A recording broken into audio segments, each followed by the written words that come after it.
esse livro aqui que eu lancei, que é o quarto pela editora Santuário, Depressão, vire esta página, conheça, previna e trate-se, justamente traz desde o que é depressão, os seus principais sintomas, de acordo com as fases da vida, como eu coloquei, e ele aponta estratégias de prevenção.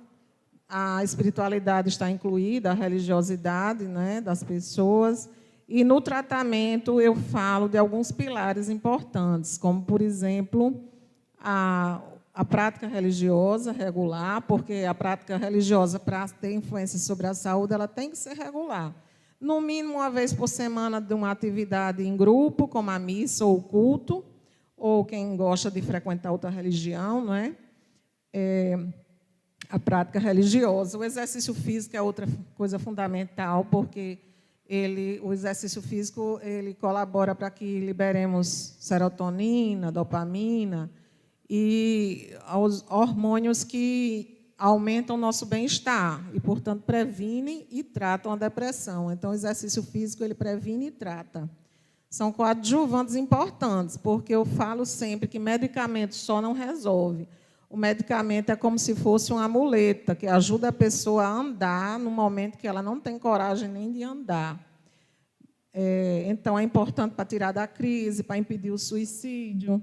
E o psiquiatra é o que é o profissional mais adequado, embora o clínico geral, como eu, no programa Saúde da Família, a gente se depara muito com isso.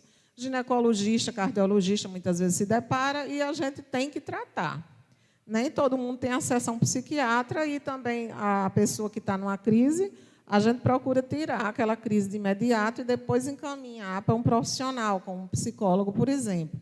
A psicoterapia seria um terceiro pilar muito importante de terapêutica complementar, porque aquela pessoa ela precisa trabalhar aquilo que está deixando ela deprimida. Então, se for uma separação, né, no casamento, se foi uma perda de um familiar, que também é outro fator muito frequente e predisponente para a depressão, em qualquer fase da vida, é uma causa de depressão na criança, no idoso, é a perda de um familiar, não é? Quem não sabe que deixa a pessoa triste. Então, a terapia, o exercício físico e a religiosidade são os três pilares que eu considero fundamentais junto à terapêutica medicamentosa, porque esses pilares é que ajudam a pessoa a desmamar, ou seja, ir aos poucos retirando o remédio com o consentimento, claro, do médico que o acompanha, que ajudam a tirar a pessoa do uso de medicamentos crônicos, né? Mas, infelizmente, a maioria das pessoas ela se entope de medicamentos. Eu mesmo, na minha prática de PSF, é comum demais pegar pessoas que usam medicação há muitos anos, muitas vezes sem acompanhamento, ela vai repetindo aquela medicação e não faz mais nada. Algumas nem dão uma caminhada sequer. Outras, elas, como não melhoram, os psiquiatras vão, o que é que eles podem fazer? Eles não podem resolver a vida da pessoa, então eles vão adicionando, aumentando a dose. Tem pessoas que tomam 3 antidepressivos, remédio para dormir, infelizmente, né? E eu, nesse primeiro livro, inclusive, eu menciono, na pesquisa que eu fiz no meu mestrado, né, esse aqui é Medicina e Espiritualidade, a importância da fé na cura de doenças.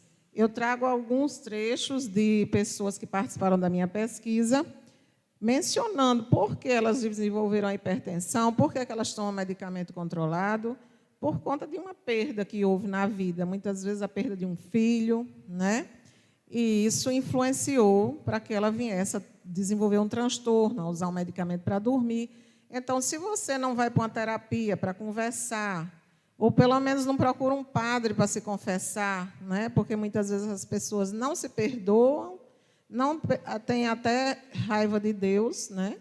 Então, precisa conversar com um padre, por exemplo. Algumas pessoas têm verdadeiras experiências de cura com a confissão, com a comunhão, né? Nós que somos católicos, a gente é privilegiado porque nós temos esse recurso, temos o recurso da adoração, que serve de meditação, eu também menciono aqui no livro, né?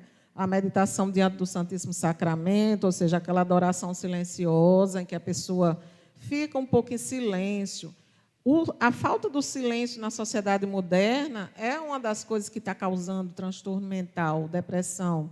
Então, essa parte eu já abordo em A Busca da Felicidade pela Fé, por exemplo, que tem um capítulo sobre o silêncio. A humanidade não está silenciando hora nenhuma. A gente fica com o celular ligado 24 horas por dia, com um bip, não é? As pessoas querem falar com a gente a todo instante e nem são nossos familiares, não é? Muitas vezes questões de trabalho que poderiam ser resolvidas no trabalho, antes não tinha o celular e você resolvia no outro dia. Hoje não, você tem que resolver de imediato.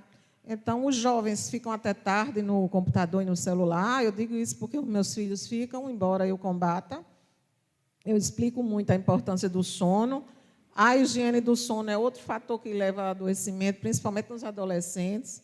Os adolescentes eles podem desenvolver doença psiquiátrica grave, inclusive, não só a depressão, como a esquizofrenia, se ela já tiver aquela predisposição. Um jovem que não dorme direito à noite, no outro dia acorda cedo. Não agora, mas na pandemia todo mundo pode ficar em casa, né, o jovem. Mas antes ele tinha hora para estudar, para ir para o colégio.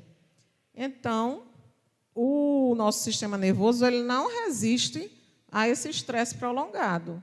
O estresse prolongado ele vai aumentar o cortisol no organismo e vai promover a doença. É bom que a gente diga que a depressão ela tem consequências graves, se não for tratada, pode levar a uma pseudodemência. E a criança ela pode ser tida como alguém que tem dificuldade de aprendizado, quando, na verdade, ela está doente. E, se não for tratado, realmente ela vai ter maior déficit de aprendizado, porque o jovem está em desenvolvimento do sistema nervoso até os 21 anos. É daí que eu falo da importância do sono, realmente. A alimentação também, eu falo aqui, existem alimentos que ajudam, por exemplo, a banana, a uva mais escurinha. A bebida, se a pessoa não for um alcoólatra, ela pode fazer uso do vinho. O vinho é muito benéfico também. Se for escolher uma bebida, quem tem depressão, escolha o vinho, né?